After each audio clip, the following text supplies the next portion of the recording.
एक दिन गौतम बुद्ध अपने शिष्यों के साथ एकदम शांत बैठे हुए थे। उन्हें इस प्रकार बैठे हुए देख शिष्य चिंतित हुए कि कहीं वह अस्वस्थ तो नहीं है। एक शिष्य ने उनसे पूछा कि आज वह मौन क्यों बैठे हैं, क्या शिष्यों से कोई गलती हो गई है। इसी बीच एक अन्य शिष्य ने पूछा कि क्या वह अस्वस्थ है, पर बुद्ध मौन रहे।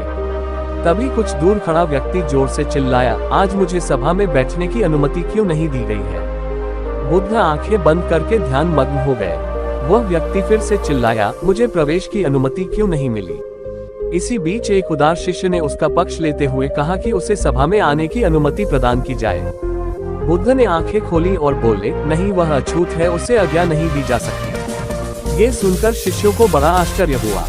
बुद्ध उनके मन का भाव समझ गए और बोले, हाँ, वह अछूत है। इस पर कई शिष्य बोले, हमारे आश्रम में जात पात का कोई भेद ही नहीं, फिर वह अछूत कैसे हो गया। तब बुद्ध ने समझाया, आज वह क्रोधित होकर आया है। क्रोध से जीवन की एकाग्रता भंग होती है। क्रोधी व्यक्ति प्रायः मानसिक हिंसा कर बैठता है, इसलिए जब तक वह क्रोध में रहता है तब तक अछूत होता है। इसलिए उसे कुछ समय एकांत में खड़े रहना चाहिए।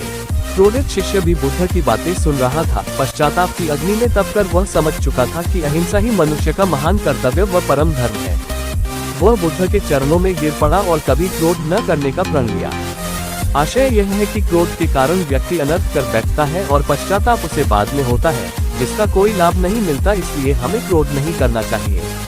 असल मायने में क्रोधित व्यक्ति अछूत हो जाता है और उसे अकेला छोड़ देना चाहिए। क्रोध करने से तन, मन और धन तीनों की हानि होती है। क्रोध से ज्यादा हानिकारक कोई और वस्तु नहीं है।